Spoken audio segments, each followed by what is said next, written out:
Praise the lord. మన ప్రభును ప్రియరక్షకుడైన యేసుక్రీస్తు నామమున నీకందరికీ వందనాలు, శుభములు.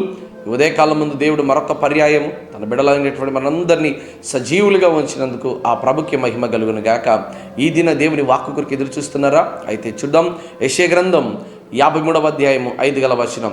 మన అతి క్రియలను బట్టి అతడు గాయపరచబడెను. ప్రియమైన బిడ్డలారా, దేవాది దేవుడు తన వాక్కును బయలుపరుస్తున్నాడు. మన అతిక్రమ క్రియలు బట్టి దేవుడు ఎంతగానో గాయపరచబడ్డాడు. అవును కదండి. ఆయన పొందిన గాయములను ఒకసారి ఆలోచన చేద్దాం. ప్రియమైన బిడ్డలారా, ఆయన తలలో ముళ్ళ కిరీటమును ధరించుకున్నటువంటి వాడిగా ఉన్నాడు. తల మీద అనేక మంది కొట్టినప్పటికీ కూడా ఆ ముళ్ళు తన తలలో గుర్చుకుని పోయి ఎంతగా నీ కొరకు రక్తం ధారబోసాడో ఒక్కసారి ఆలోచన చేయి. ఇదిగో ఆయన చెంపలకు ఉన్నటువంటి ఆ వెంట్రుకలు పీకుతున్నారంట. ఇంకా ఆయన చెంపల మీద పిడిగుద్దులు వేసి గుద్దుతున్నారంట. ఎవరు కొట్టారో కనపరచు, ఎవరు కొట్టారో చెప్పు, ప్రవచనం చేయని చెప్పి అపహాస్యముగా మాట్లాడుతున్నారు. ప్రియమైన బిడ్డలారా, ఇదిగో తన చేతులలో మేకులు, తన కాళ్ళలో మేకులు గుచ్చుతున్నారు. వెనకల వీపు అంతా దున్నపడినది. వెనకల వీపంతా నాగటి వేసి దున్నినట్టుగా వీపంతా దున్నపడినది. పక్కలో బల్లెపు పోటు.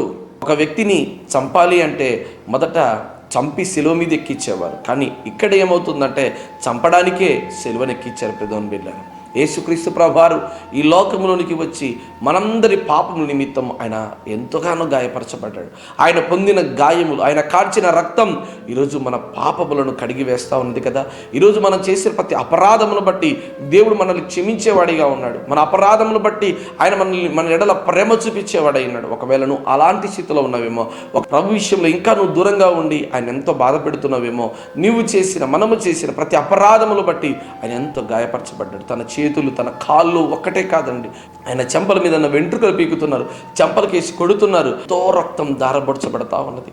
భారమైనటువంటి ఆ శిలువను పెట్టుకొని ఆ భుజం అంతా దున్నపడి, ఆ భుజం మీద ఉన్నటువంటి ఆ ఖండంతా నలిగిపోయి ఎంత గాయపరచబడ్డాడో. ఆ కాళ్ళలో ఆ గొల్గొత్తా కొండపై ఆయన అడుగులు వేస్తుంటే అడుగడుగున రక్తధారలతో ఆ కొండ తడిసినది. ప్రియమైన బిడ్డలారా, చివరి రక్త బిందువు వరకు ఆయన నీ కొరకే తపన పడ్డాడు. నీ హృదయం కరగబడుతుందేమని. కానీ అనేక మంది ఆనాడు అపహాస్యం చేశారు. నిజంగా నువ్వు దేవుని కుమారుడు అయితే కింది దిగిరా, మేము నమ్ముతామని అపహాస్యంగా మాట్లాడారు. ఈరోజు నీవు కూడా అంతేనా? నీవు కూడా అలాగే నడుచుకుంటున్నావా? అలా ఇన్న మాత్రం నడుచుకోవాకు. ఆయన పొందిన గాయాలు బట్టే, ఆయన పొందినటువంటి రక్తధారను బట్టే ఈరోజు మన జీవితంలో స్వస్థత. ఈరోజు మనం ఉచితంగా నీతిమంతులు పిలువబడుతున్నాం. కారణం యేసుక్రీస్తు ప్రభువారు. ఆయన లేనిదే ఈరోజు మనం లేం. ఆయన పొందిన ప్రతి గాయమును జ్ఞాపకం చేసుకొని, ఆయన పొందిన ప్రతి వేదనను మనం స్మరణ చేసుకొని ఇప్పుడైనా మనం దేవునికి ఇష్టకరంగా బ్రతుకుదాం. తద్వారా దేవుడు మనల్ని మిక్కిలిగా దీవిస్తాడు, ఆశీర్వదిస్తాడు. అటు దీవెన దేవుడి దినానికి దయచేయనుగాక. ఆమెన్.